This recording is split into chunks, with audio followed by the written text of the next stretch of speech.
Family. We're told it's about blood, DNA passed from one generation to the next. But what truly makes a family? Is it genetic code, or is it something deeper, something built through tears and laughter, through bedtime stories and band-aids on scraped knees, through showing up when it matters most? Seattle, 2004. Elena Carter adjusted the fresh peonies in the crystal vase on the dining table of her Queen Anne townhouse. At 34, she had built what many would call a perfect life. A successful interior design career with Seattle's most elite clientele, a beautiful home featured in Northwest Living, and a husband whose rising star in corporate law was matched only by his political ties. She traced her finger along the carved mahogany of the antique table, a wedding gift from Andrew's parents. The table had 12 chairs. Someday she hoped they would fill them all with children and grandchildren, family dinners, holiday gatherings, the beautiful chaos she had always dreamed of creating. "You've been arranging those flowers for 10 minutes, Andrew said, stepping up behind her.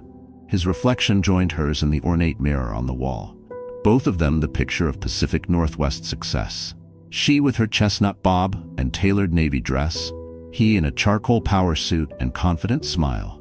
He wrapped his arms around her waist, resting his chin on her shoulder.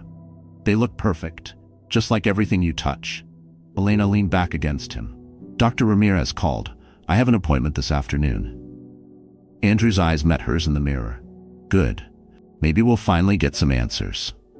Elena nodded, trying to quell the nervous flutter in her stomach. They'd been trying to conceive for 2 years with no success. The initial tests had been inconclusive. Today might bring answers, and hopefully solutions. "I have a good feeling about this," Andrew said, kissing her cheek before grabbing his briefcase. "The Carters have strong genes. My mother had 5 kids, remember? It's just taking a little time." "I hope you're right," Elena said, forcing a smile. "I've got the meeting with the Devros, then drinks with Councilman Blake's staff. I'll be home by 8. He checked his Rolex. "Text me after the appointment." Elena nodded. "Of course." As the door closed behind him, her smile faded. She placed a hand on her flat stomach. Empty.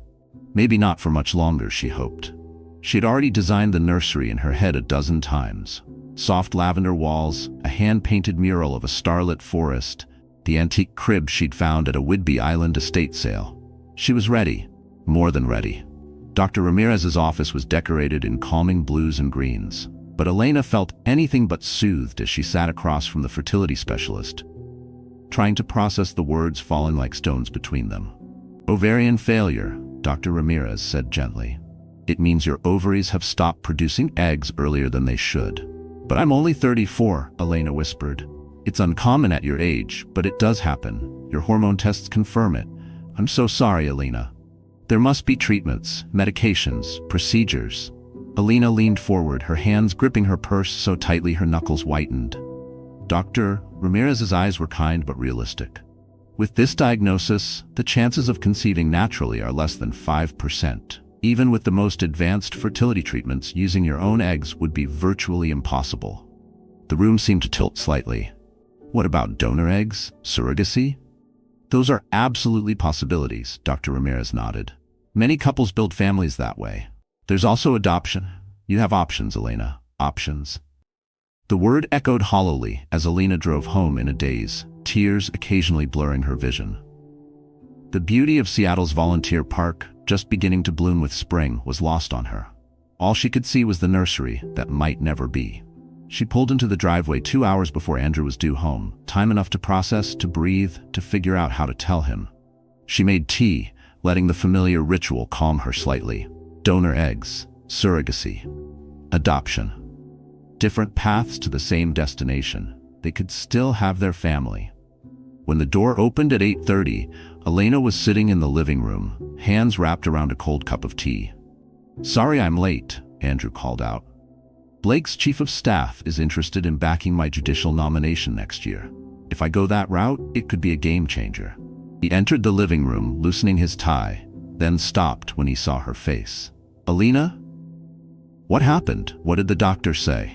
Elena looked up, taking in her husband's handsome face, trying to find the right words. "Andrew, I can't have children. I have premature ovarian failure. My body, it can't produce viable eggs anymore." Andrew stood very still, as if the air had solidified around him. What do you mean? You can't have children? I can't conceive, naturally. My ovaries have stopped working properly. There must be treatments, medications. I asked. The doctor says the chances are almost non-existent, even with treatment. Andrew ran a hand through his dark hair. We'll get a second opinion. Ramirez doesn't know everything. I've been researching all afternoon. The diagnosis is clear from my hormone levels. Elena stood, reaching for his hand. But there are other options. We could use donor eggs, or surrogacy. Or using another woman's eggs? Andrew interrupted, his voice strange. So, the child wouldn't be biologically yours? Something cold settled in Elena's stomach. No, not biologically. But I would carry the baby. It would still be your biological child. Andrew pulled away, walking to the window that overlooked their carefully landscaped yard. What about adoption? She asked quietly. His back stiffened. When he turned, his face had changed in a way Elena couldn't quite define. Adoption? Raising someone else's child? Our child, Elena corrected. Once we adopt, they would be our child. Andrew shook his head. You know my plans, Elena. The firm, the judicial nomination. Eventually, politics. I need a complete family for my image. Children are non-negotiable. This would still be a complete family. I need my own bloodline, Andrew said, his voice hardening. My legacy matters. The Carter name means something in this city. Elena stared at him, disbelief replacing her earlier distress. Are you saying you only want children if they're biologically related to you? I'm being practical. My career trajectory requires certain things. A traditional family is one of them. Traditional? Elena's voice rose. What about love? Commitment? For better or worse? Remember those vows? Andrew's face closed like a door shutting. I married you to build a family, Elena. A family with children who share my DNA. Children who will carry on the Carter name and legacy. So what are you saying? That because I can't give you biological children, our marriage is, what, void? I'm saying we want different things now. Elena felt as if she'd been struck. No, nothing has changed about what I want. I still want a family with you. I still want us. You can't give me what I need, Andrew said. His voice was eerily calm, as if he were discussing a business deal gone sour. I've been patient for 2 years. I've supported the appointments, the treatments. But I need to face facts. My biological clock is ticking too. A hysterical laugh bubbled up in Elena's throat. Your biological clock? You're 36. And I want to be a young, active father, not raising teenagers in my 50s. Elena's world was collapsing in on itself. The beautifully decorated room suddenly a stage set, as artificial as the man standing before her.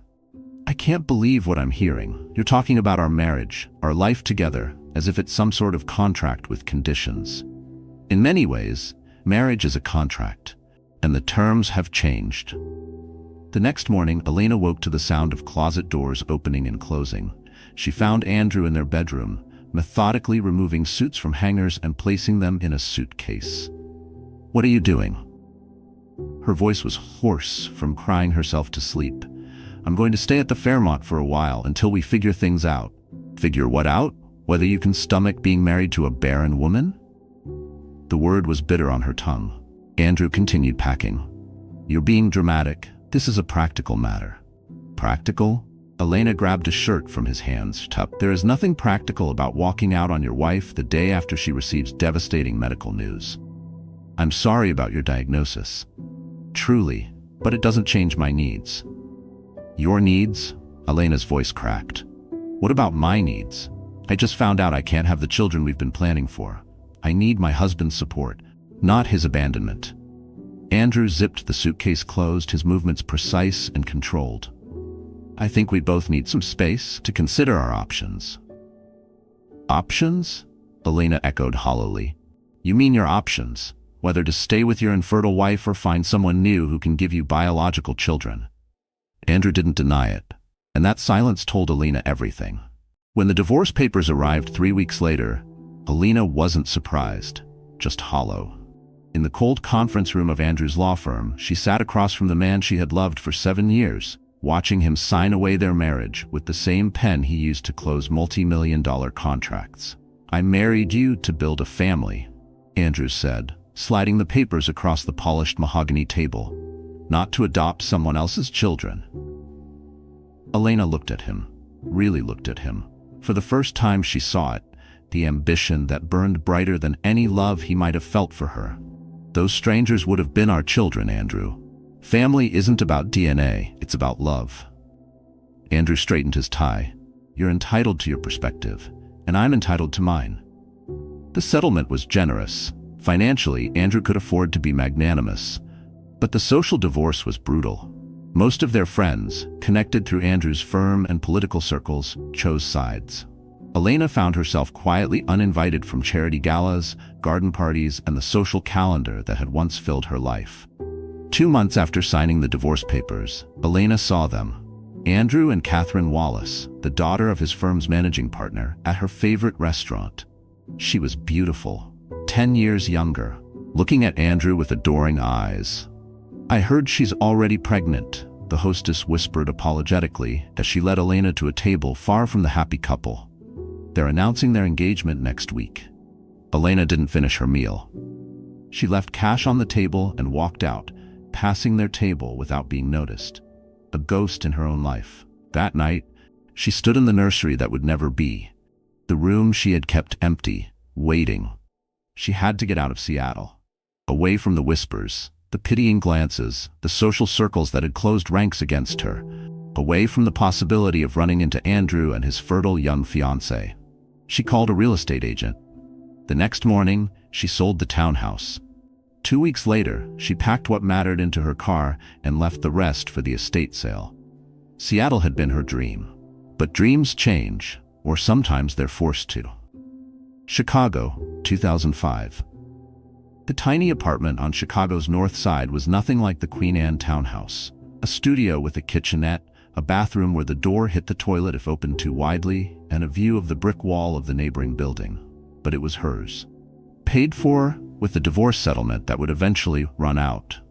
Elena sat cross-legged on her new IKEA futon, laptop open, scrolling through job listings. Seattle had been hers for the taking. Her client list included senators' wives, CEOs, and old money families renovating historical homes. Chicago was different. Anonymous. Starting over. She had tried calling her former clients for references, only to discover Andrew's reach extended further than she'd imagined. Somehow, word had spread that Elena Carter was difficult, emotionally unstable, unreliable. The whisper campaign was effective. 3 design firms had interviewed her, then mysteriously rescinded their offers. Fine, she muttered, closing the high-end design firm listings and opening a gig work site instead. I don't need them. 2 days later, she was helping a young couple in Wicker Park choose paint colors for their first condo. The job paid a fraction of what she'd earned in Seattle, but their genuine appreciation for her advice filled a small hole in her heart. You have such an eye, the wife said, clutching paint swatches. Our place is going to look amazing. Small jobs led to word-of-mouth recommendations. A paint consultation here, a furniture arrangement there. Elena created a website showcasing her Seattle portfolio. She printed business cards at a local copy shop. She hustled in a way she'd never had to before, taking jobs others might have considered beneath her expertise. 4 months in, she got a call from a local family-owned furniture store. We need someone to design room displays, the owner explained. Nothing fancy, just making our floor models look appealing. 20 hours a week, flexible schedule. It wasn't prestigious, it wasn't particularly creative, but it was steady income, enough to stretch her settlement money further. I'll take it, Elena said. The routine helped. Work, home, take out dinner eaten while watching mindless TV. Occasionally a movie by herself, falling asleep to the unfamiliar sounds of Chicago traffic, waking up, repeat. She ignored the emptiness that greeted her each night, ignored the baby clothing stores she passed on her way to work, ignored the families in the park on weekends. This was her life now. She was adapting. Until the children's bedroom. We need a showcase room for our new children's furniture line, her boss explained, leading Elena to an empty corner of the showroom floor. Bunk beds, desks, toy storage. Make it magical. Something that'll make parents open their wallets. Elena nodded professionally. Any particular theme in mind? Something gender neutral, whimsical but not babyish. These are for grade schoolers. For 3 days, Elena poured herself into the design. A woodland theme, with canopies of painted leaves overhead, a reading nook beneath the bottom bunk, starlights twinkling through the leafy ceiling, a desk built to look like a treehouse. Every detail perfect. When it was finished, she stood alone in the magical space she'd created. For children who didn't exist, who would never exist. Not for her. Something broke inside her. She sank onto the lower bunk, surrounded by the playful forest scene she'd painted, and sobbed. Deep, heaving cries that seemed to come from her very soul. Everything she'd been holding back for 6 months poured out at once, echoing in the empty store after hours. "Hello? Is someone?" Elena looked up, mortified, to find a petite Asian woman standing in the doorway, concern on her face. "I'm so sorry," Elena gasped, wiping her eyes. "I thought everyone had left." "I was dropping off flyers for the fundraiser," the woman said, gesturing to the stack in her arms. "The owner said it was okay." She hesitated, then stepped into the room. "This is beautiful. Did you design it?" Elena nodded, trying to compose herself. "It's for the new children's line." The woman sat beside her on the bunk bed. "I'm May. I'm a social worker with the Chicago Children's Center. We help kids in the foster system." She glanced around the room. "This would be a dream for the kids I work with." Elena wiped her eyes. "Thank you. I'm Elena, and I'm sorry for the breakdown. It's been a rough year." May handed her a tissue from her purse. "No apologies needed. We all have our moments." She looked at Elena thoughtfully. "Actually, I have a proposition. Our center needs help redesigning our visitation rooms, making them more welcoming for family visits.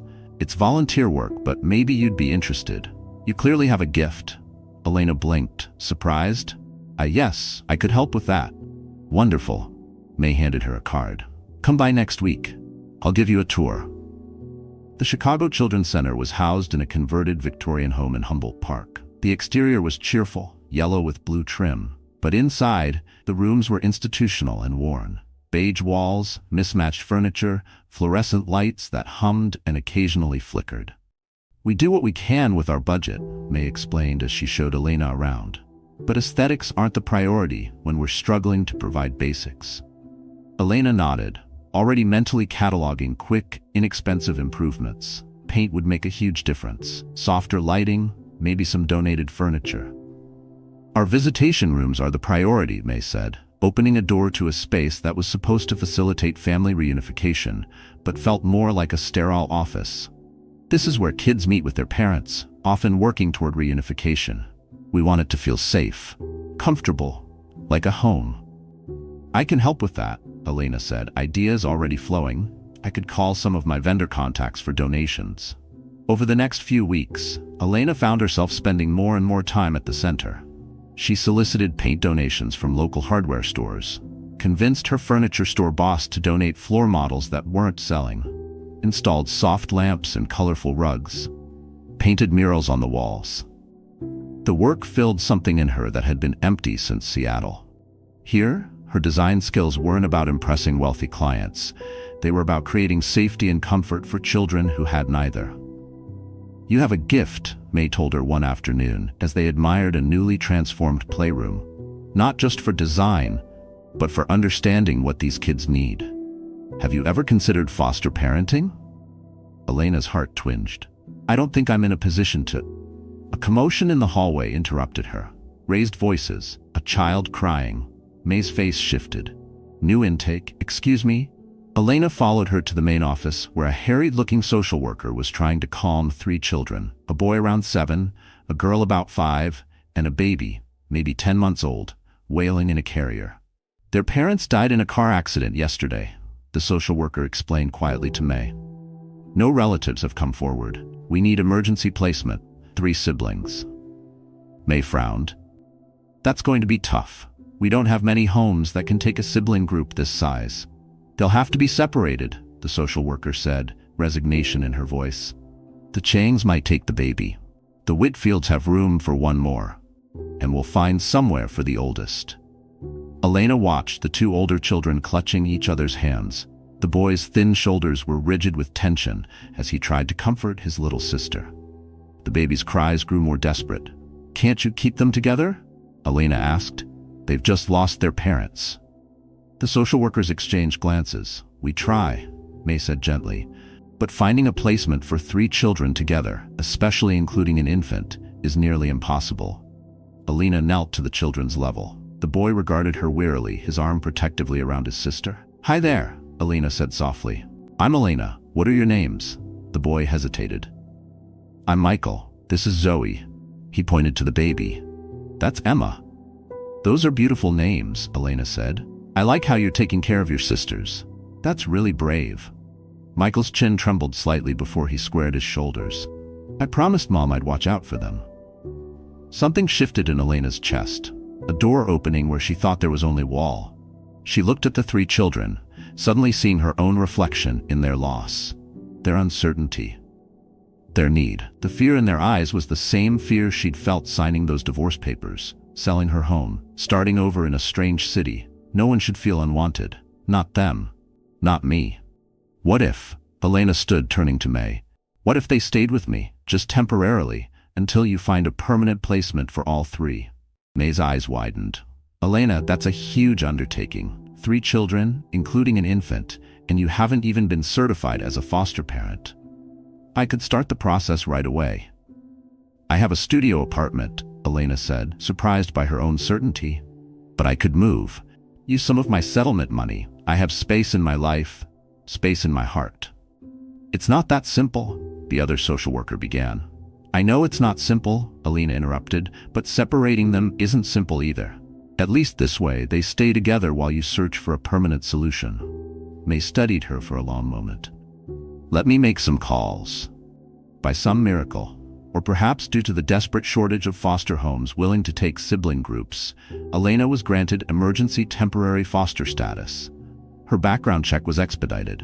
Her apartment was hastily inspected. "This is highly unusual," the licensing worker told her. "You'll need to start proper foster parent training immediately and find a larger apartment within 30 days. Elena nodded, signing form after form, her hands shaking slightly with the enormity of what she was undertaking. "I understand." That night, her tiny studio crammed with borrowed cribs and air mattresses, Elena sat on the edge of her futon, watching 3 sleeping children, strangers who had suddenly become her responsibility. Michael slept rigidly, as if ready to wake at any sound. Zoe had finally cried herself to sleep, clutching a tattered stuffed rabbit. Baby Emma, exhausted from hours of crying, snuffled softly in the portable crib.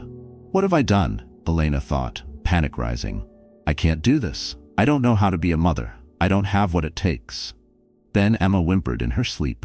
Without thinking, Elena reached into the crib, gently rubbing the baby's back until she settled. The simple action, so instinctive, calmed them both. "Maybe I don't know how to be a mother," Elena thought. "But I can learn. I can try. I can love them." And in that moment, something that had been broken began to heal. Chicago, 2005. "Miss Carter, are you aware of the challenges of adopting 3 children as a single parent?" The family court judge peered at Elena over her reading glasses, skepticism evident in every line of her face. Elena sat straight-backed in the courtroom. 9 months after the children had come into her life, what had begun as emergency foster care had evolved into something deeper, something permanent. When no relatives came forward to claim the siblings, Elena had made her decision. "I'm fully aware, Your Honor. I've completed all required parenting classes, home studies, and financial reviews." "Yes, I see that," the judge said, flipping through the file. "But your income is concerning. Interior design consulting is unpredictable, especially since you've only been established in Chicago for a little over a year." Elena swallowed. "I've been building my client base steadily. I've also developed an online design consultation business I can manage from home, which allows me flexibility for childcare." The judge nodded, unconvinced. "And your support system?" "The home study mentions no family in Chicago. I've built a strong network through the Children's Center, my church, and a single-parent support group," Elena explained. "May Chan has provided a letter detailing the community resources available to us." The judge studied her. "Miss Carter, I'll be frank. Courts prefer 2-parent households with stable, traditional incomes. You're proposing to raise 3 traumatized children alone, including an infant, on a freelance income. The odds are stacked against you." Elena leaned forward. "Your Honor, I understand your concerns. On paper, I may not be the ideal candidate." She took a deep breath. But these children have already lost everything: their parents, their home, their sense of security. The one thing they have left is each other. She gestured to where Michael, Zoe, and Emma sat with a court-appointed guardian. Michael has nightmares where he can't find his sisters. Zoe stopped speaking entirely when separated from them during therapy sessions. And Emma, she's learning to crawl now, and she crawls straight to Michael and Zoe every time. Elena's voice grew stronger. Your Honor, I may not have much, but I have enough love for all three of them. I have enough determination to overcome whatever challenges we face, and I have the fierce commitment to keep these siblings together, no matter what it takes. The courtroom was silent when she finished. The judge removed her glasses, rubbing the bridge of her nose. Miss Carter, this court has seen many well-intentioned foster parents. Good hearts aren't always enough for the realities of raising traumatized children. I know, Your Honor, but good hearts are where healing begins. The judge replaced her glasses, studying Elena for a long moment. I'm taking this case under advisement. We'll reconvene next week for my decision. 7 days of agonized waiting. 7 nights of watching the children sleep, terrified they would be taken away, separated, lost to her. Every night, Elena lay awake, staring at the ceiling, questioning herself. Was love really enough? What if the judge was right? What if she failed these children the way the system had failed them before? The weight of the possible no was heavier than anything she had ever carried. On the 8th day, Elena returned to the courtroom alone, hands trembling. After careful consideration of all factors, including the children's best interest in remaining together, the extraordinary circumstances of their placement, and Miss Carter's demonstrated commitment during the foster period, the judge paused, looking directly at her. This court grants the petition for adoption of Michael, Zoe, and Emma Sullivan by Elena Carter. Elena's breath left her in a rush. Thank you, Your Honor. Thank you. The judge offered a rare smile. Don't thank me yet, Miss Carter. Your real work is just beginning. And it was. The first year was a blur of exhaustion, financial anxiety, and moments of overwhelming doubt. Their new apartment, a modest 3-bedroom in a working-class neighborhood, strained her budget. Childcare costs for Emma while Elena worked threatened to sink them entirely until a neighbor, a retired teacher, offered to watch the baby at a reduced rate. I raised 5 of my own, Mrs. Abernathy said, expertly bouncing Emma on her hip. One more little one keeps me young. Elena worked frantically during the hours the children were at school and daycare. She took every design job she could find, built her online consultation business in the evening hours after bedtime. Some nights, she slept only 3 or 4 hours, running on caffeine and determination. The children's trauma manifested in different ways. Michael was hypervigilant, checking the locks multiple times a night.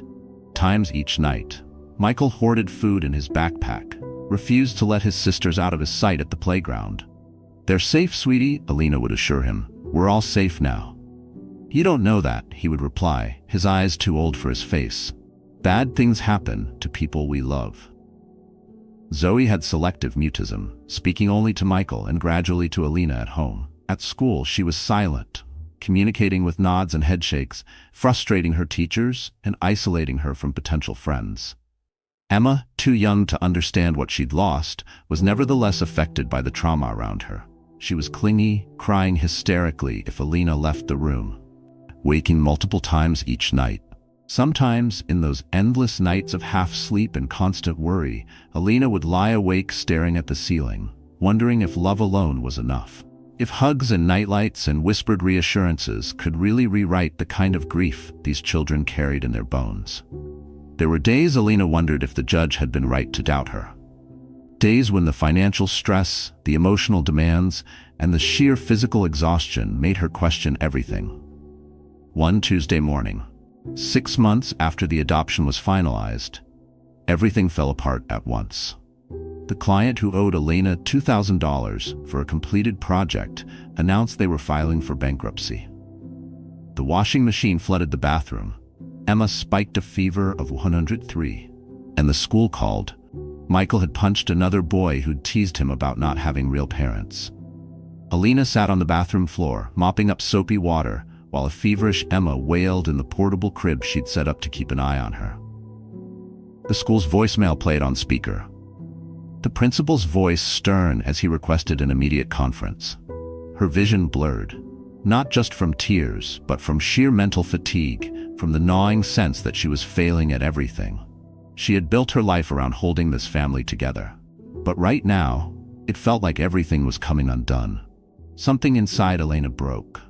She dropped the mop, buried her face in her soaking wet hands, and sobbed. A small hand touched her shoulder.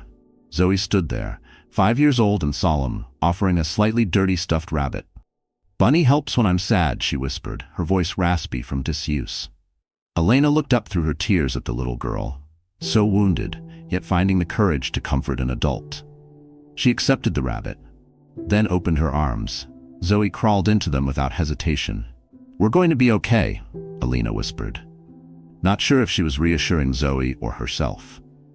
"Somehow, we're going to make this work." That night, after Emma's fever broke, after a difficult conversation with Michael about better ways to handle bullies, after the washing machine repairman presented a bill that made her stomach clench, Elena made a decision. She couldn't keep working this way, stretched between too many clients, always scrambling. She needed to focus, to build something more sustainable, something she could do while being present for the children. At 2 a.m., fueled by desperation and inspiration, she launched a website, Room by Room Designs, virtual interior design for real budgets. The concept was simple. Clients would send photos, measurements, and their budget. Elena would create detailed design plans they could implement themselves, step by step, purchasing pieces as their budget allowed. She targeted young families, first-time homeowners, people who couldn't afford traditional interior design services but wanted homes that reflected their personalities. The price point was accessible, $250 for a room design. A fraction of her former rates, but something Elena could complete in a few hours after the children were in bed. To her shock, the concept took off. A mommy blogger featured her services, then a budget living website. Within 6 months, she had a steady stream of virtual clients, enough that she could be pickier about which in-person jobs to accept, focusing on those that offered the best pay for limited hours. Slowly, incrementally, life began to stabilize. There were still crises, Michael's nightmares, Zoe's silence at school, Emma's separation anxiety. But there were also triumphs. Michael's first A on a science project, a model of the solar system. Elena had stayed up all night helping him rebuild after the dog next door knocked over the original. Zoe's piano lessons, discovered by accident when she wandered to a neighbor's piano during a block party and picked out a simple melody by ear. Emma's first steps, taken confidently from Elena's arms to Michael's. The siblings' bond visible in the baby's determined toddle and the boy's proud tears. Sometimes Elena would pause mid-task, folding laundry, answering emails, preparing dinner, and find her breath catch in her chest. These moments of quiet joy, of children laughing in the next room, or Emma toddling across the kitchen floor, felt like small miracles. For a long time, she hadn't believed she would ever get here. And Elena's business, growing by word of mouth and online reviews, providing enough income that she could finally breathe a little easier. 2 years after the adoption, they celebrated with a trip to the Lake Michigan shore. A weekend in a small rental cottage, paid for with carefully saved design fees. As the children played in the shallow water, Elena sat on the beach watching. Michael helped Emma jump over tiny waves. Zoe meticulously built a sandcastle nearby. The sun was warm on her skin. The wind carried the smell of salt and sunscreen and childhood. Elena wrapped her arms around her knees, smiling to herself. This wasn't the life she had once imagined. No designer heels, no Beacon Hill dinner parties. But it was more than enough. It was home. My family, she thought with a sense of wonder. Not the family I imagined, but the family I was meant to have. That night, as she tucked the children into bed in the small cottage, Michael asked a question that had clearly been on his mind. "Mom," the word still gave Elena a thrill each time he used it. "Are you sad that you got stuck with us instead of having your own kids?" Elena sat on the edge of his bed, choosing her words carefully. "I'm not stuck with you, Michael. I chose you, all 3 of you, and you are my own kids." "But we're not like from your body," he persisted. "Some of the kids at school say adopted kids aren't real kids." "Those children don't understand what makes a real family," Elena said firmly. "Family isn't about whose body you came from. It's about who loves you, who shows up for you, who makes a life with you." She brushed his hair from his forehead. "You and your sisters are the children of my heart. That's as real as it gets." Michael considered this, then nodded slowly. "I'm glad we're your kids." "I'm glad too, sweetie," Elena whispered, "more than you can possibly know." Over the next decade, their little family flourished. Elena's virtual design business evolved into Carter Family Designs, a boutique firm specializing in family-friendly spaces. She hired 2 assistants, then 4. Then opened a small storefront showcasing sustainable furniture and accessories. The children thrived, each finding their path. Michael showed an aptitude for science and mathematics, his protective nature channeling into a fascination with how things worked, how to solve problems systematically. By high school, he was winning regional science competitions. His project on affordable water filtration systems took him to the national finals. Zoe's selective mutism gradually improved with therapy. Though she remained quiet by nature, her voice, when she did use it, came out most clearly through music. Her piano playing evolved from simple melodies to complex compositions, her emotions finding expression in the keys when words failed her. Emma, the baby who knew no life before Elena, grew into an exuberant child with an artist's eye. She carried a camera everywhere by age 10, documenting their family life, capturing the beauty in ordinary moments Elena might have missed. Their home, once a spare apartment furnished with second-hand finds, became a warm, creative space reflecting all their personalities. Michael's corner filled with books and scientific models, Zoe's with her keyboard and music sheets, Emma's with photographs and art supplies. Elena's design aesthetic held it all together, creating harmony from their beautiful chaos. Sometimes, when the children were asleep and the apartment was quiet, Elena would sit in the dim light of the kitchen and wonder if she had really healed. She had created love, laughter, safety, but the wound Andrew left behind would still ache on rare nights. A shadow, not of longing, but of having once been discarded. She had rebuilt herself, but she never forgot the fracture. Sometimes, Elena would pause in the hallway, quietly watching the children in their individual worlds. Michael tinkering with wires and tubes, Zoe lost in a melody, Emma carefully framing a photo, and feel an overwhelming swell of gratitude so intense it almost hurt. This was the life she had built out of ashes. And it was richer, more vibrant than anything she had once imagined. They never returned to Seattle. Elena built her new life firmly rooted in Chicago, letting her past remain in the rearview mirror. Occasionally she would see Andrew Carter's name in the news, made partner at a prestigious firm, appointed to a judgeship, mentioned as a rising political star with a perfect family by his side. Each time she would feel a momentary pang, not of regret, but of something like pity. For all his success, Andrew had missed this. The messy, imperfect, glorious reality of loving children, exactly as they were. For 10 years, Elena kept her past private. The children knew she had been married before, that her ex-husband lived in Seattle, that the marriage had ended badly, but she spared them the details, the rejection that still sometimes haunted her in quiet moments. She had built something beautiful from that heartbreak, something real, something that mattered more than any legacy or bloodline ever could. Some nights, she would lie awake with the weight of both love and loss pressed against her ribs, wondering if the children would one day want to know everything, if they'd understand the depth of the silence she'd carried. She didn't need to broadcast her story for the world to understand. She only needed to look across the dinner table, into the eyes of the 3 people who had saved her as much as she had saved them. Until the day it all circled back, like fate closing a loop. Chicago, 2023. "Mom, have you seen my MIT brochure? I need it for the college counselor meeting," Michael called from his bedroom, the sound of drawers opening and closing, punctuating his question. Elena looked up from her laptop where she was finalizing designs for a children's hospital wing renovation. "Check the magazine rack in the living room. You were reading it last night."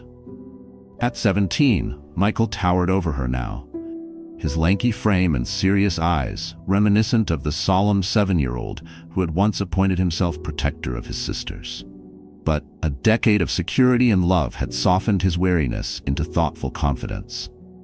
Emma bounded into the kitchen, camera in hand as always. "Mom, I need you to sign this permission form. The school art magazine wants to use my photo series on urban renewal." "That's wonderful, sweetie," Elena said, accepting the form from her 15-year-old. Emma's artistic eye had developed into real talent, her photographs showing depth beyond her years. Zoe drifted in last, quiet as always, though no longer selectively mute. At 16, she moved through the world with a gentle grace, her emotions expressed most freely through the music she composed. "Don't forget I have the recital Saturday," she reminded Elena. "Professor Winters thinks a scout from Berkeley might attend." "It's on the calendar, highlighted in gold," Elena assured her, kissing the top of her head. "I wouldn't miss it for anything." The morning chaos of a house with 3 teenagers was a symphony Elena had learned to conduct. Permission slips signed, lunches packed, schedules coordinated, rides arranged. The frightened children who had come into her life had grown into remarkable young adults, each with their own dreams taking shape. "Found it." Michael emerged triumphantly with the MIT brochure. "Mom, I've been researching some other East Coast schools too. Harvard has an amazing bioengineering program. And there's this summer internship at Massachusetts General."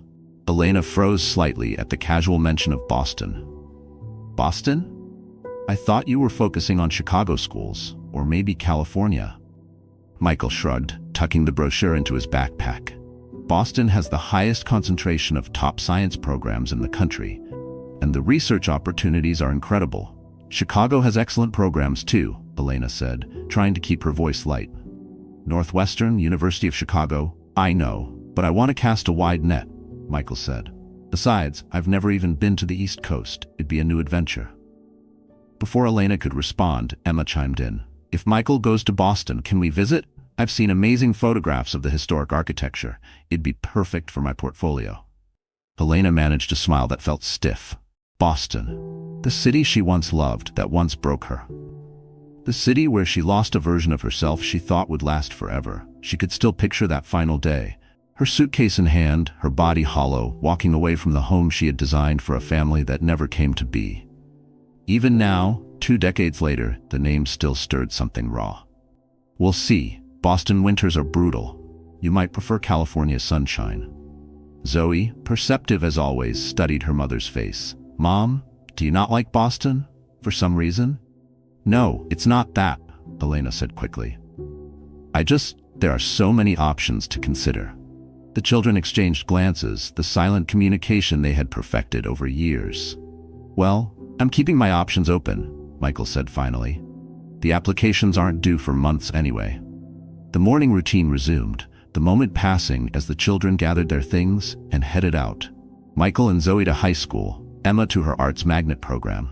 Elena watched from the doorway as they walked toward the bus stop. Michael's arm casually draped over Emma's shoulder as he teased her about something, Zoe smiling quietly at their banter. "My whole world," she thought. When did they grow up so fast? The Boston question lingered through the day as Elena worked on client projects. She had successfully avoided the city for 20 years, building a new life, a new identity, as far from Andrew Carter as she could manage. The thought of Michael there, possibly crossing paths with Andrew or his family, the idea made her stomach tighten. Not from fear of confrontation, but from the ache of a history she had never spoken aloud. She had spent so long protecting her children from the pain of that chapter, she wasn't sure how to let them near it now. She pictured chance encounters, headlines, photos, or worse. Questions she wasn't ready to answer. Questions her children didn't know to ask. She pushed the thought aside. Michael deserved every opportunity. She wouldn't let her past dictate his future. That evening, Elena sat at the dining table reviewing contracts while the children worked on homework. The comfortable domesticity of the scene, Emma sketching, Zoe with headphones on, soothed her. As she worked on a composition, Michael's laptop opened to research filled Elena with quiet contentment. Until Michael's voice broke the silence. "Mom, who's Andrew Carter?" Elena's pen froze mid-signature. She looked up to find Michael staring at his laptop screen, his expression confused. "What?" Her voice sounded strange to her own ears. "Andrew Carter," Michael repeated. I was researching Boston legal internships and his name came up as a state judge.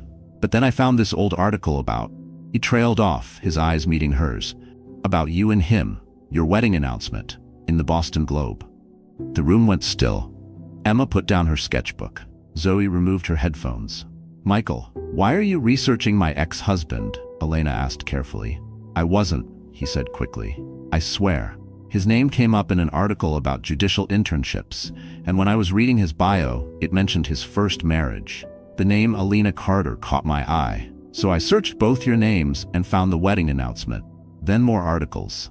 Elena set her pen down, her hands suddenly unsteady. "What else did you find?" Michael hesitated, glancing at his sisters. "There was a society page mention of your divorce, and then an announcement of his marriage to Catherine Wallace 6 months later, and their son's birth announcement 7 months after that." The familiar pain, dulled by years but never completely gone, throbbed briefly in Elena's chest. "I see. Mom," Emma's voice was tentative, "you never talk about your life in Boston or your ex-husband." "There wasn't much to say," Elena replied softly. "We married young. It didn't work out. I moved to Chicago for a fresh start." "But why didn't it work out?" Michael pressed. "These articles make it seem like you were this perfect Boston power couple. He was a rising star attorney. You were a sought-after designer for the city's elite. What happened?" Elena looked at the 3 faces watching her. Expectant, quiet, she had protected them from this truth, not wanting them to ever feel like second choices or replacements for the biological children she couldn't have. But they weren't children anymore. And secrets had a way of growing heavier with time.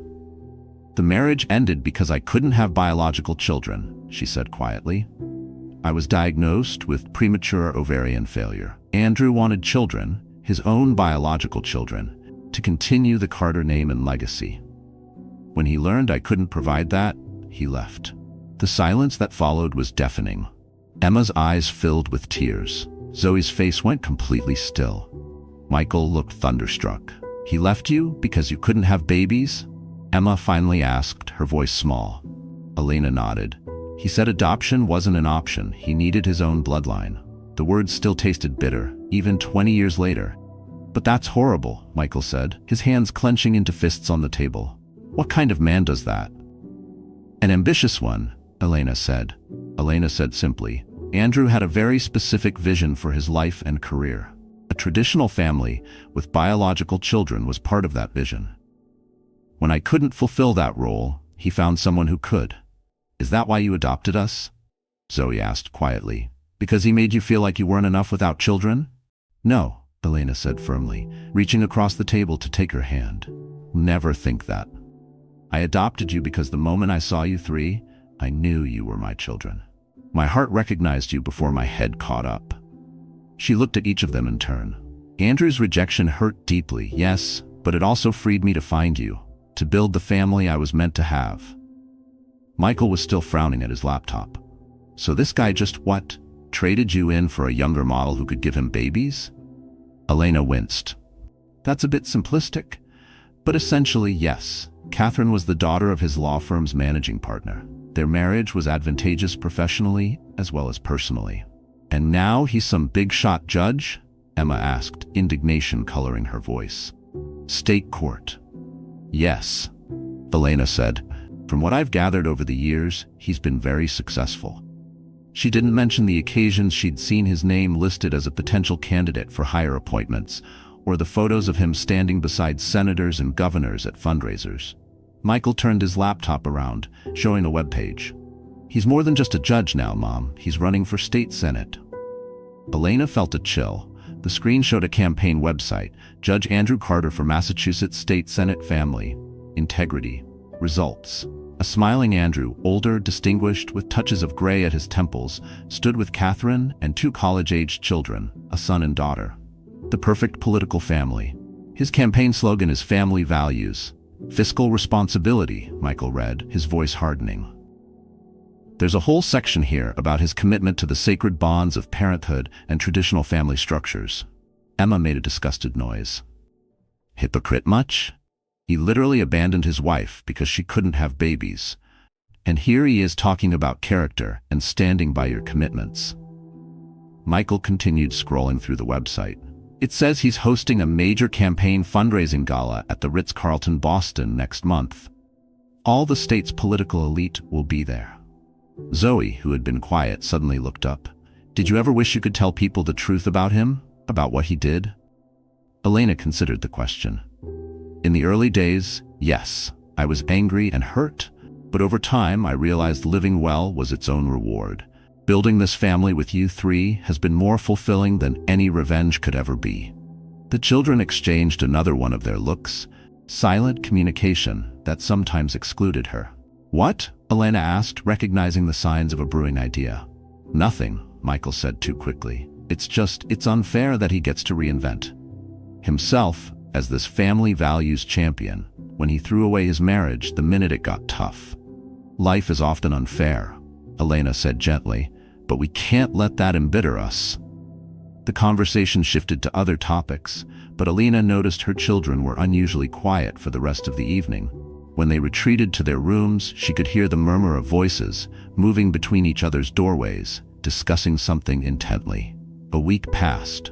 Michael stopped mentioning Boston schools at the dinner table, though Elena noticed MIT brochures and Harvard viewbooks still scattered around his room. The children seemed to have dropped the subject of Andrew Carter, much to her relief, until she found the invitation. She was gathering laundry from Michael's room when she spotted it on his desk, an elegant cream-colored card with gold embossing. The committee to elect Judge Andrew Carter cordially invites you to a gala reception at the Ritz-Carlton Boston. Her heart stuttered. Why would Michael have an invitation to Andrew's fundraiser? She picked it up, turning it over in her hands. It appeared legitimate, not something printed from a website. Beneath it was another document, an acceptance email for a summer internship with the Carter for Senate campaign.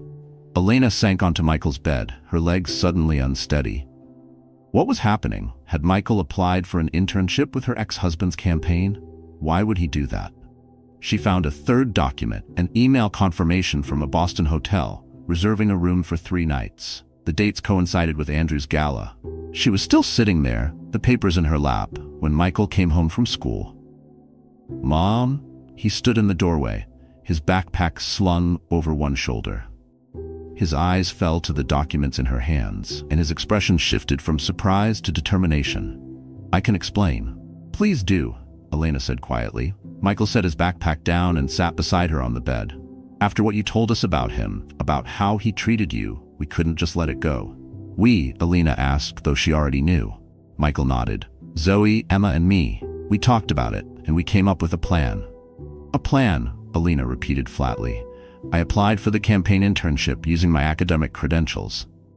With my science awards and GPA, I was a perfect candidate. They don't know I'm connected to you.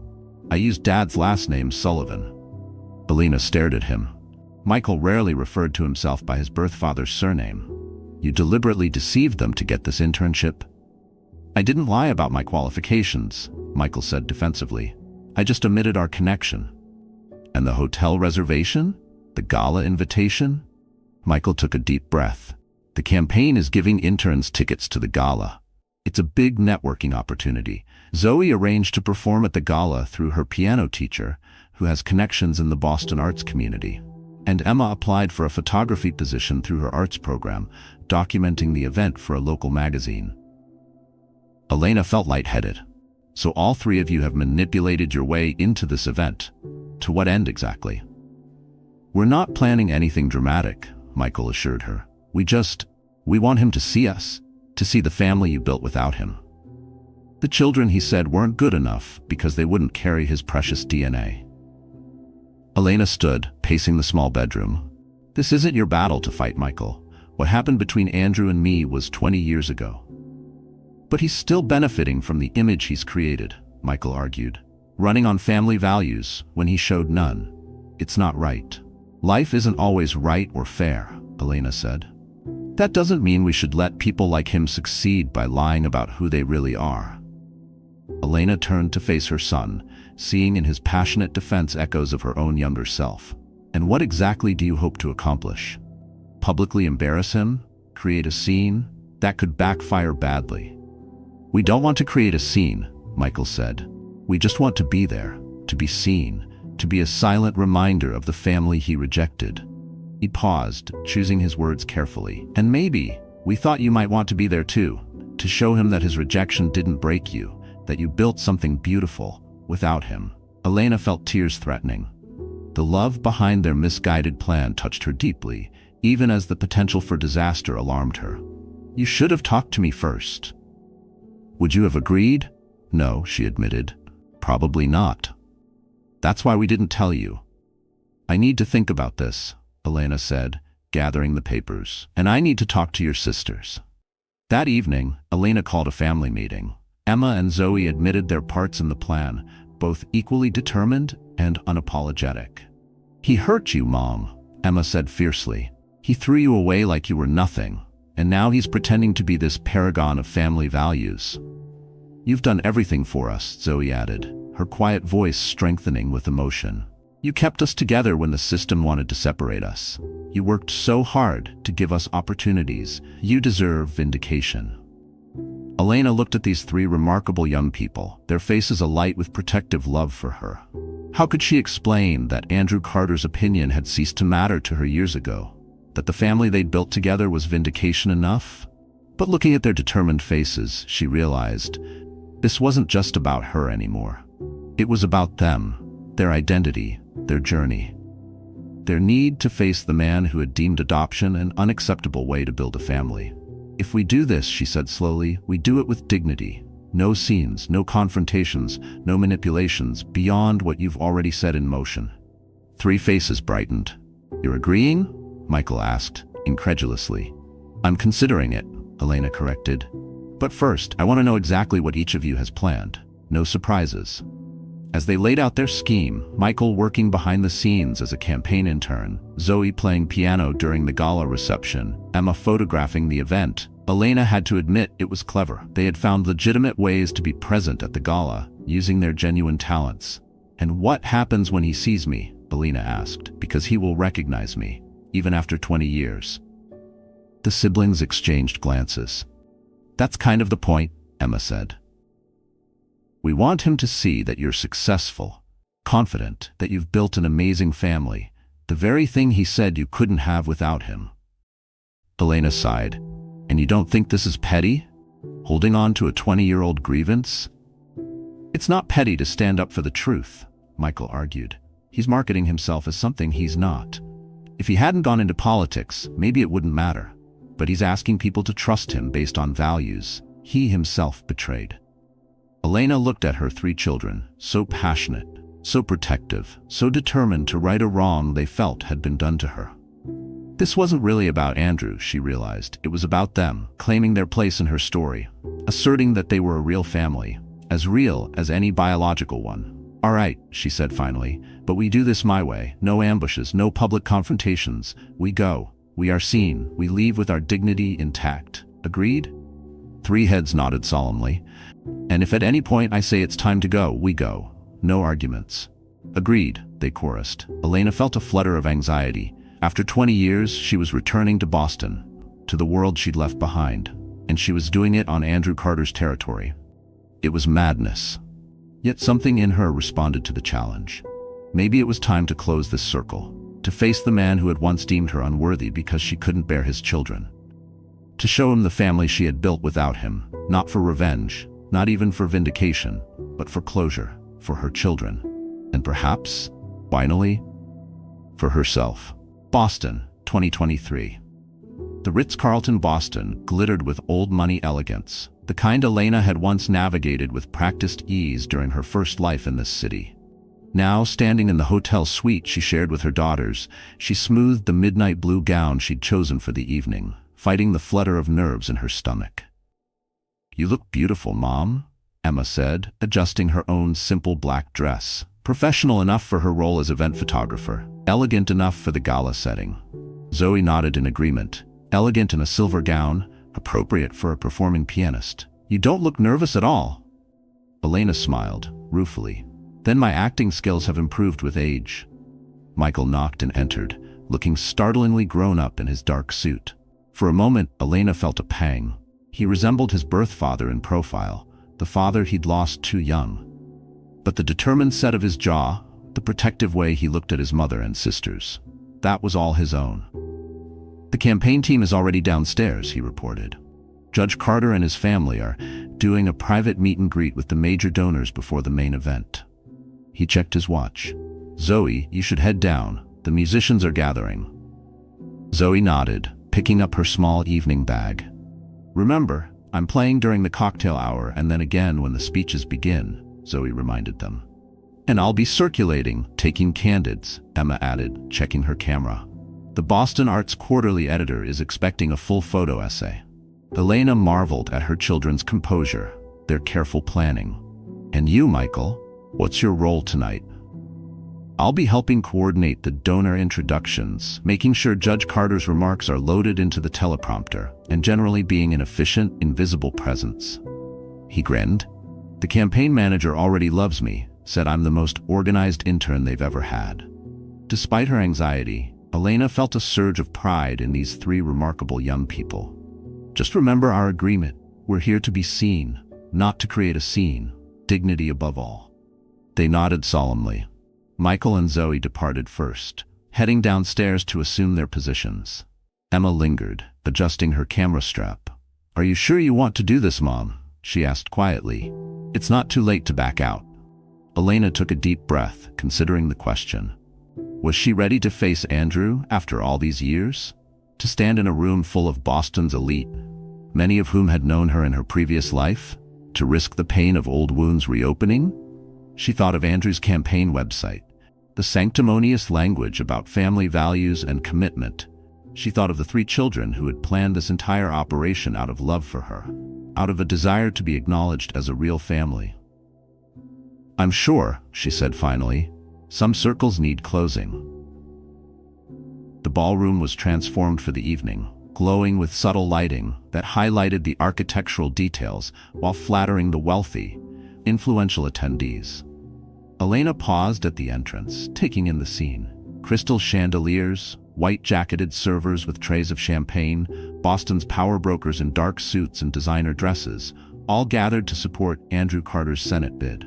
From her position, she could see Zoe at the grand piano, her slender fingers moving gracefully over the keys as she played a tasteful classical piece. Emma circulated with her camera, professional and unobtrusive as she captured candid moments, and there, on the far side of the room near a small stage, was Michael, clipboard in hand, conferring with an older woman who appeared to be the event coordinator. They fit in perfectly, for children, as if they belonged in this rarefied world. And then, she saw him. Andrew Carter stood in the center of a small circle of admirers. Still handsome at 54, his dark hair now distinguished with gray at the temples. He laughed at something someone said, his hand resting casually on the back of his wife, Catherine. Still elegant, still beautiful, still the perfect political spouse. 20 years. 20 years since he had looked her in the eye and told her she wasn't enough, because she couldn't bear his biological children. 20 years of building a life without him, of proving him wrong in every way that mattered. Elena took a glass of champagne from a passing server and stepped fully into the ballroom. She didn't approach Andrew immediately. Instead, she circulated slowly around the periphery, taking in the atmosphere, occasionally nodding to a face she vaguely recognized. A few people looked at her with momentary confusion, a familiar face they couldn't quite place. She was studying a large campaign poster, Carter for Senate, Family Values, Fiscal Responsibility, when she felt someone's gaze on her. Turning slightly, she found Catherine Carter staring at her from across the room, her perfect smile faltering as recognition dawned. Elena nodded slightly, raising her champagne glass in a small salute. Catherine's eyes widened. She leaned toward Andrew, murmuring something in his ear. Andrew turned, scanning the crowd, until his eyes found Elena. The shock on his face was almost worth the price of admission. For a long moment, their gazes held across the crowded room. 2 decades fell away in an instant.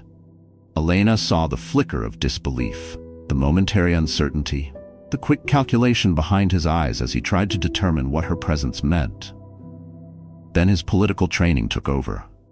He whispered something to Catherine, patted her arm reassuringly, and began making his way through the crowd toward Elena. She stayed where she was, letting him come to her. As he approached, her breath caught, not from longing, but from the sudden flood of memory.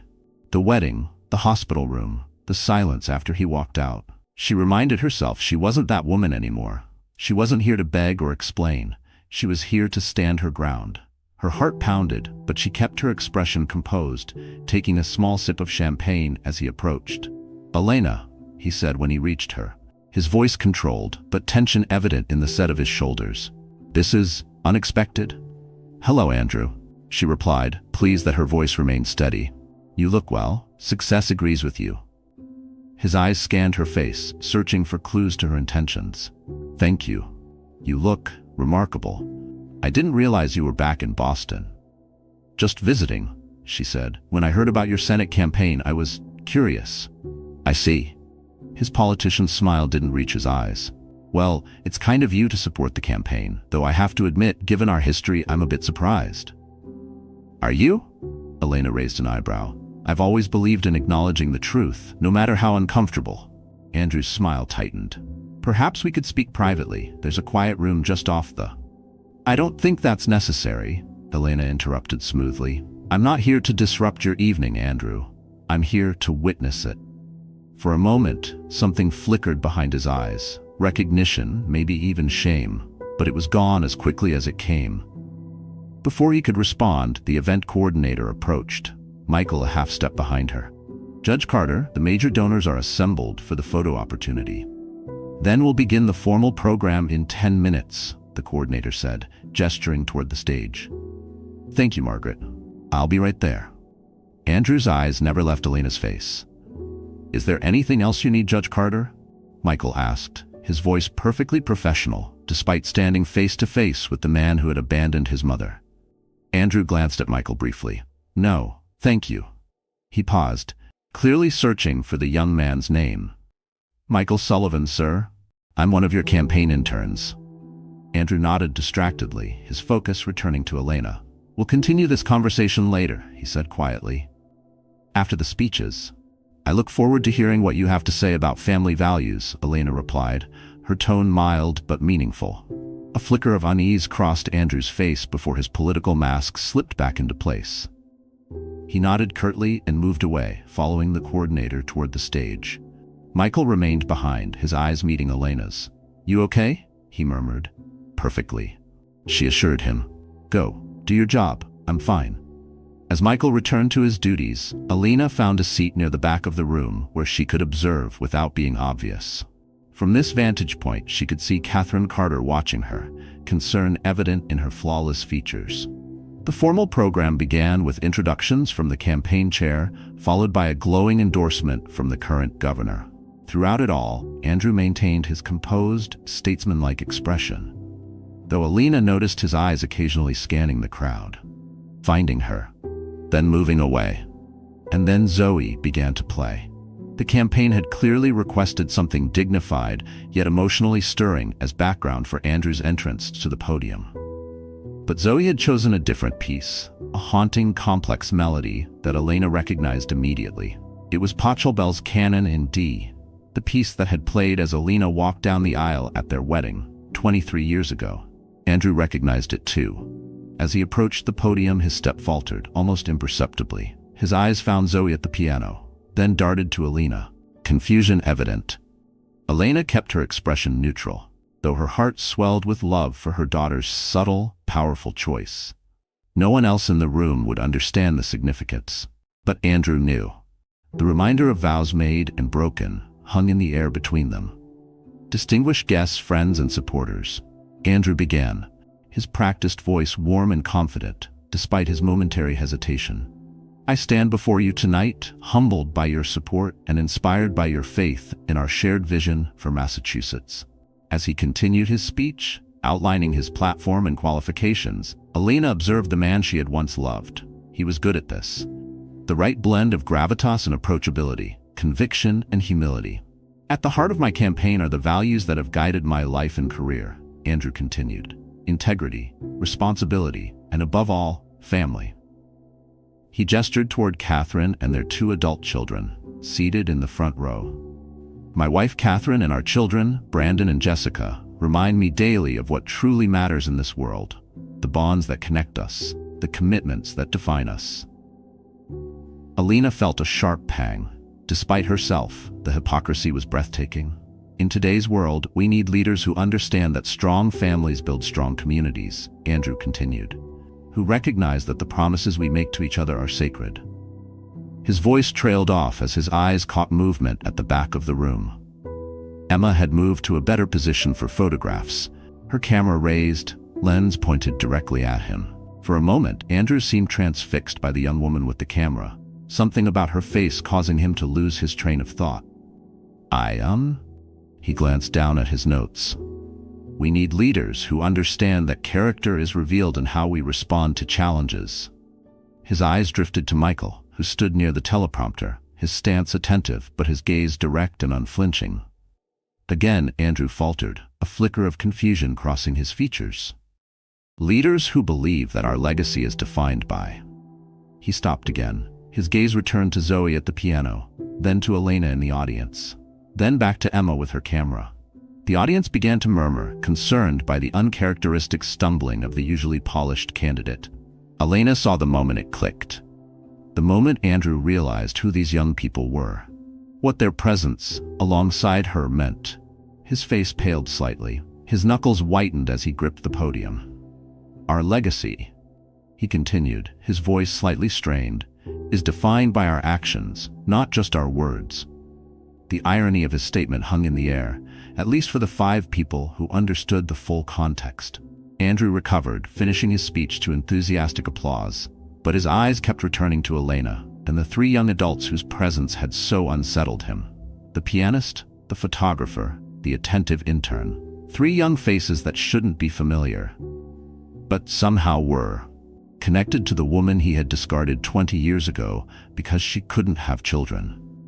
As the formal program concluded and the crowd dispersed into mingling, Elena remained in her seat, watching Andrew work the room with Catherine at his side. His politician's smile remained firmly in place, but she could see the tension in his shoulders, the way his eyes kept tracking her children's movements around the room. Finally, as she had known he would, Andrew made his way to her, this time with Catherine beside him. Elena, he said, his voice low and controlled. Could we speak privately now? Elena considered the request, then nodded. Of course. They moved to a small anteroom off the main ballroom, Catherine following, despite not being explicitly invited. When the door closed behind them, Andrew's composure slipped slightly. What exactly are you doing here? He demanded.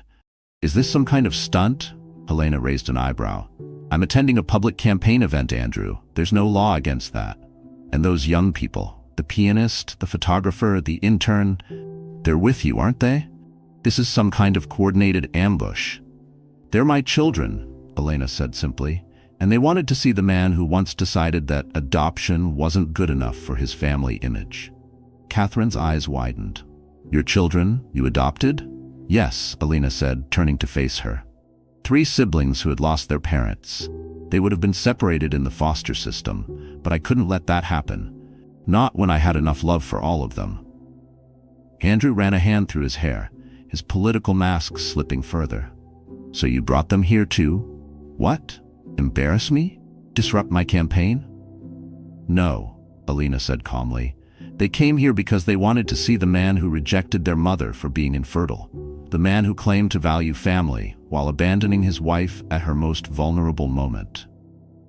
The man who now campaigns on family values and sacred commitments. Catherine turned to Andrew, confusion evident. What is she talking about, Andrew? Andrew's jaw tightened. Elena is referring to the end of our marriage. Ancient history that has no relevance to. He left me the day after I was diagnosed with premature ovarian failure. Elena said to Catherine, her voice gentle despite the harsh truth of her words. He said he needed biological children to carry on his name and legacy. That adoption wasn't acceptable. Catherine stared at her husband, shock replacing confusion. Is that true? You left her because she couldn't have children? It was more complicated than that, Andrew said stiffly. We wanted different things. The marriage wasn't working. The marriage was fine, until you discovered I couldn't give you biological children, Elena corrected. Within 6 months, you were engaged to Catherine. Within a year, you had a son on the way. Catherine stepped back slightly, as if seeing her husband in a new light. You never told me that was why your first marriage ended. It wasn't relevant, Andrew insisted. It was a different time in my life. The door opened and Michael entered, his expression concerned. Mom, is everything okay? Elena smiled at her son. Everything's fine, Michael. Judge Carter and I were just clarifying some history. Andrew looked between them. Your name is Michael? Michael Sullivan Carter, the young man replied. My birth name was Sullivan, but Mom legally added her name when she adopted us. The door opened again and Zoe and Emma slipped in, protectively flanking their mother. And you must be the pianist, Andrew said to Zoe, his voice strained. And the photographer.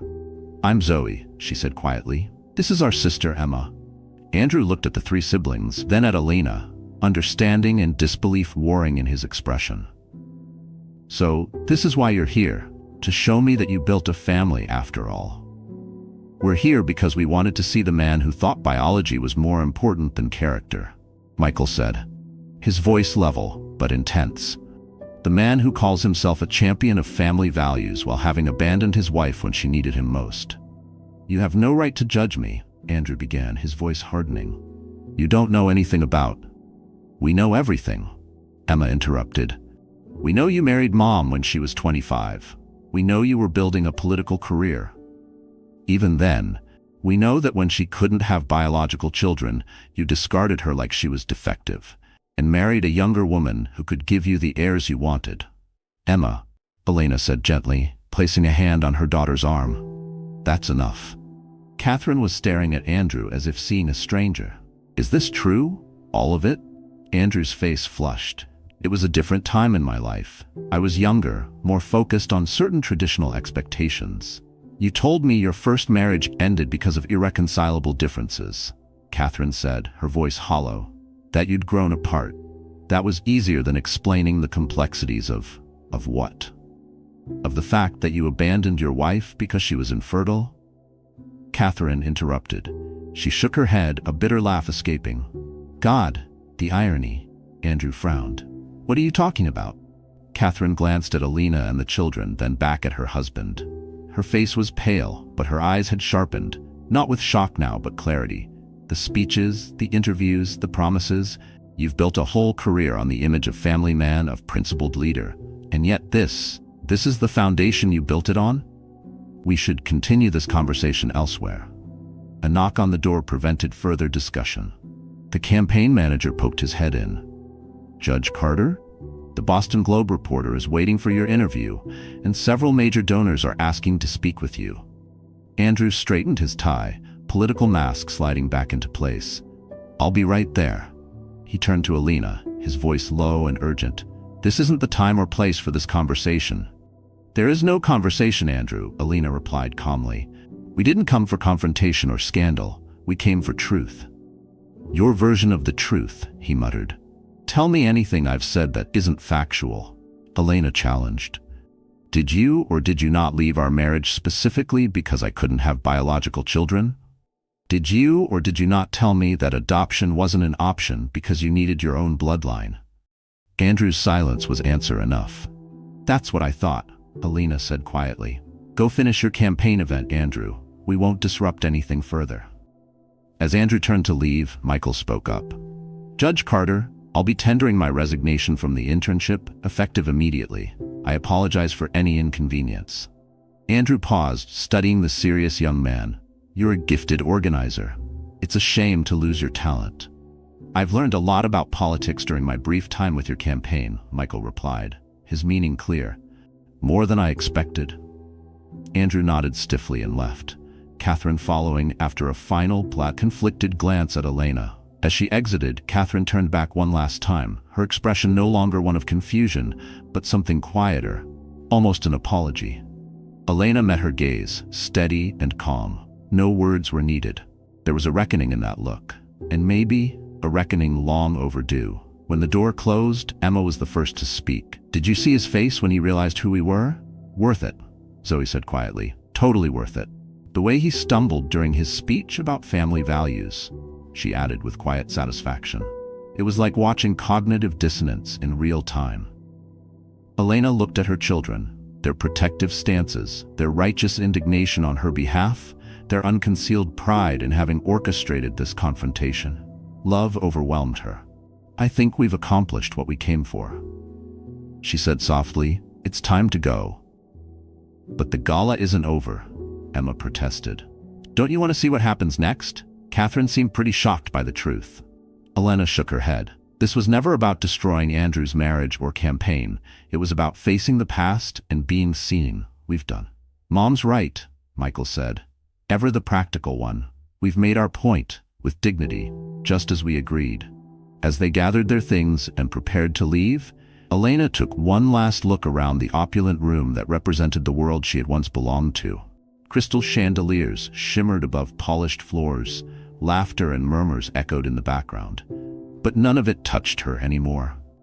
She felt no regret, no longing for the life she might have had, only gratitude for the one she had built instead. In the lobby, as they waited for their car, a voice called out, "Elena, wait!" They turned to find Elena Carter approaching alone, her elegant composure slightly frayed. "I need to speak with you," she said. "Privately, if possible." Elena hesitated, then nodded to her children. "Go on up to the room. I'll be there shortly." When they were alone, Catherine's careful mask crumbled slightly. "I don't know what to say. I had no idea about why your marriage ended." "It was a long time ago," Elena said. "You have nothing to apologize for." "Don't I?" Catherine's laugh was hollow. "I was the replacement, the fertile younger model." "You were 22, Elena said gently. "You fell in love with a charismatic man. You didn't destroy my marriage. It was already over." Catherine looked at her with something like wonder. "How can you be so gracious after what he did? After what I unknowingly participated in?" Elena considered the question. Her mind flicked through images, nights crying alone, empty cribs, signed divorce papers. Then, just as quickly, the soft weight of Emma sleeping on her chest. Michael clutching her hand on the first day of school. Zoe playing music in the sunlit living room. Because bitterness is a poison that only hurts the one who carries it. And because the life I built after Andrew is more beautiful than anything I could have imagined with him. Catherine nodded slowly, then looked around to ensure they were alone before speaking again. "There's something else you should know, something ironically fitting." She took a deep breath. "I've been struggling with infertility for the past 5 years." Elena's eyes widened. "What?" "We've been trying to have a third child," Catherine explained. "Andrew wants a campaign baby, perfect for his family man image, but it hasn't happened. We've tried treatments, specialists. I was diagnosed with secondary infertility, no clear cause." "I'm sorry," Elena said, meaning it. "That's a painful road." "Andrew's been less than supportive," Catherine continued, her voice tight. "He keeps saying we're not trying hard enough, that there must be something else we can do." She paused, then added in a voice so quiet it barely carried above the ambient hum of the lobby, "Sometimes I wonder if he sees me the way he once saw you, broken, replaceable. He refuses to consider that it might not happen." "And how do you feel about that?" Elena asked gently. Catherine's eyes filled with tears. "Inadequate, broken, all the things I'm sure you felt 20 years ago." She wiped a tear quickly. "The irony isn't lost on me. The man who left his wife for being infertile is now facing the same issue, with the replacement." Elena felt a wave of empathy for this woman who had unknowingly stepped into a pattern, one now repeating itself. "Catherine, your worth isn't defined by your fertility. No woman's is." "I know that intellectually," Catherine said, "but emotionally, when your husband makes it clear that's what he values most." Elena had no answer to that. She had faced the same devastating realization 2 decades earlier. "Your children are remarkable," Catherine said after a moment. "Protective, intelligent, accomplished. You've clearly done an extraordinary job raising them." "Thank you," Elena said. "They're the light of my life." "And clear proof," Catherine added quietly, "that family isn't about DNA, it's about love and commitment." They stood in silence for a moment. 2 women connected by the same man, the same painful rejection 20 years apart. "What will you do?" Elena finally asked. Catherine straightened, composure returning. "I don't know yet, but seeing you tonight, seeing the family you built, the strength you found, it's clarified some things for me." She offered a small, genuine smile. "Thank you for that unexpected gift." They parted with a handshake that felt like the closing of a circle. As Elena watched Catherine return to the gala and her husband's side, she felt no triumph, no vindication, only a quiet sense of peace. Upstairs, her children waited anxiously. What did she want? Emma demanded the moment Elena entered the room. To apologize, Elena said simply, and to share something private that isn't mine to disclose. Michael studied her face. Are you okay? Was this whole thing a mistake? Elena looked at her 3 children. The family she had built from love rather than biology. The proof that Andrew Carter had been wrong about what mattered most. No, she said softly, not a mistake. A completion. A circle closed. 1 week later, back in their Chicago home, a package arrived. Inside was a Boston newspaper with a small headline, State Judge Carter suspends Senate campaign, cites family priorities. The accompanying note, handwritten on cream stationery, read simply, some truths once seen cannot be unseen. Thank you for your grace. Catherine Elena tucked the note away, a small smile playing at her lips. Not revenge, not even justice, exactly. Just truth, finally acknowledged. And for her and her children, that was enough. Elena Carter's journey from heartbreak to healing reminds us that true family values aren't about political slogans or perfect photos on campaign websites. They're about showing up, about choosing love when it's difficult, about creating bonds that transcend biology. Dear friend, life has a quiet way of circling back, of giving us moments, not of triumph, but of quiet clarity. Elena and Catherine's final exchange wasn't about blame or vindication. It was about 2 women seeing themselves in each other's pain and recognizing that healing often begins with truth, spoken aloud, finally heard. The Stoics teach us that we don't control what happens to us, only how we respond. And Elena's grace, even in the face of old wounds reopened, is a reminder that dignity isn't loud, it's steady. We don't need perfect beginnings to write beautiful endings. Sometimes the family we build from brokenness is the one that saves us in return. You are not defined by what was lost, but by what you choose to love anyway. If this story moved you, please like the video, share it with someone who might need it, and subscribe for more stories that remind us what truly matters.